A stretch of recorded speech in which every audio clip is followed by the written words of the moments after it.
himself, don't worry. Allah will expose him. Allah will expose him. Wasn't it easy to the Prophet to say, you're hypocrite, you're hypocrite, you're hypocrite, stand up, kill them all? Wasn't it easy? It was not hard to the Prophet to do it. But it would be hard in the Muslim societies after that. It will be very hard to deal with the Muslims and to easily accusing the Muslims in hypocrisy. And when you accuse someone in hypocrisy, especially the major hypocrisy, it's easy to kill him then. So there's a lesson in this. And also, that it is true that the Prophet ﷺ used to be knowing the hypocrites by names, by their names. But we should not be relying on our doubts, because there's a great rule in Islam that the doubt does not overcome certitude, or certitude cannot be overcome by doubt. And al-aslu fil muslim al-thiqa, basically genuinely, the Muslim is trustworthy, unless we discover something else. But basically the Muslim is truthful. So this rule should not be violated in any circumstance whatsoever. Now, the Prophet said to Ka'b ibn Malik, as for you, you are truthful. You may go and wait until Allah subhanahu wa ta'ala decrees something concerning your matter. Now, look at the fitna. You know the meaning of the word fitna. Is there anyone who doesn't know the meaning of the word fitna? Alhamdulillah.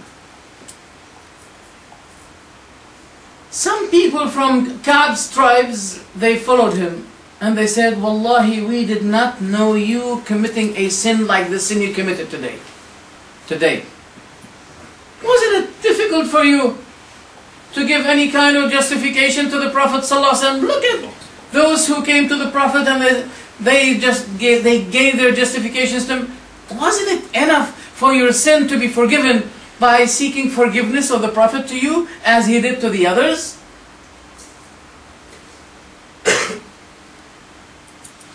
They kept whispering on him until he said, I was wallahi, they were pushing me, persuading me, until I started to think to get back to the Prophet and to give any justification.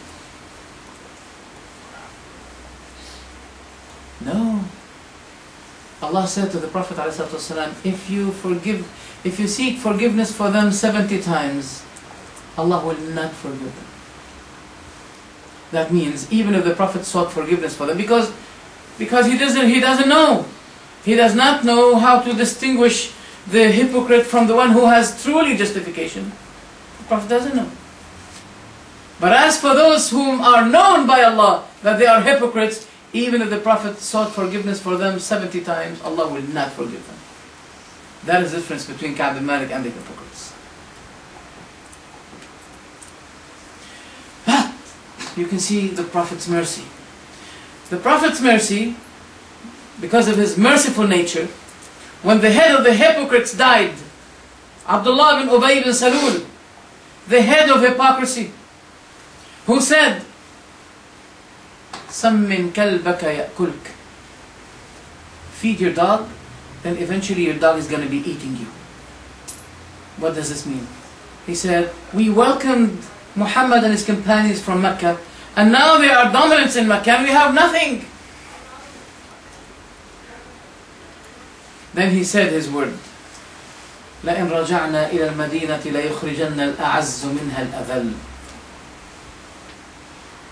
I swear if I return to Medina, if we, that is him and his hypocrite tribe, if we return to Medina, the high, that means he meant himself, will cast out the low from it. And he meant Muhammad and his companions. Then Allah subhanahu wa ta'ala revealed to the Prophet Muhammad what Abdullah bin Ubay bin Salul said. Before Abdullah bin Ubay bin Salul reached Medina, Abdullah bin Abdullah bin Ubay bin Salul, that means the son of Abdullah bin Ubay bin Salul, the father is hypocrite, the son is believer. يُخْرِجُ الْحَيَّ مِنَ الْمَيِّتِ. Allah brings out the living from the dead, and the believer from the hypocrite. He said, "O Prophet, if you are about to order anyone to kill my father for what he said, I don't want to have any bad feeling against any of my brothers.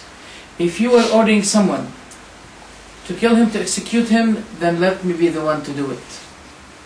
I don't want to have in my heart anyone against any of my brothers. Let me be the one to do it." He said, "No, but keep in a good company with him." Then he went to the gate of Mecca and Medina, and he saw his father entering. He said, "Wallahi, don't enter it until the Prophet gives permission that you enter it." He said, "What?" He said, "You are the humiliated, and the Prophet is the higher. You are the lowest, and the Prophet is the higher, is the highest." He said, "You see, Muhammad is inciting the son to go against his own father." I don't know if he said he's teaching extremism and hatred. I don't know if he said it, but this is a common word today that people use.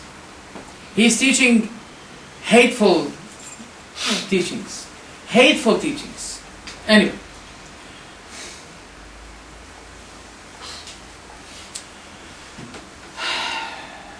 Then I asked Ka'b bin Malik said, "I asked my own people, did anyone have the same circumstance like me?"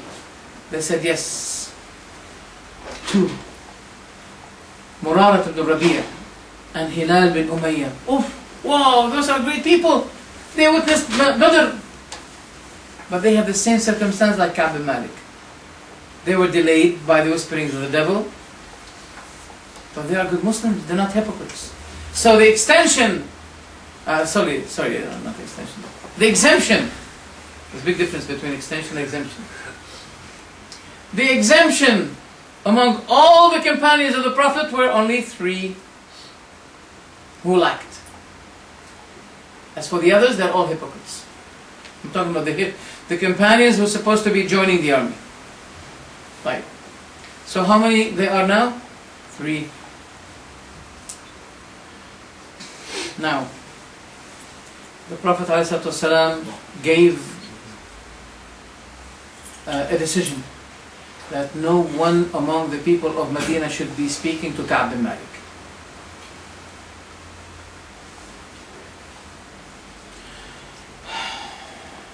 Then people avoided us. We felt being alone. Even the land I see, it's not as if it's not the land I used to see. Things became narrow on us. Not only people had became as if they are foreigners to me, but even the land itself.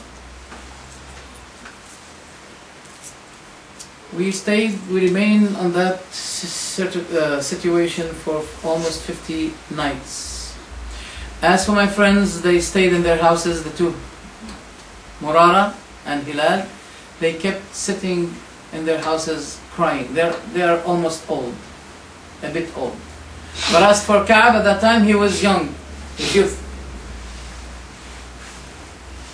I used to be walking, patrolling in the city, and performing the prayer with the Jama'ah. Now, we can see now that all the companions, they're always in their obedience of the Prophet to the Prophet ﷺ as if they are one person.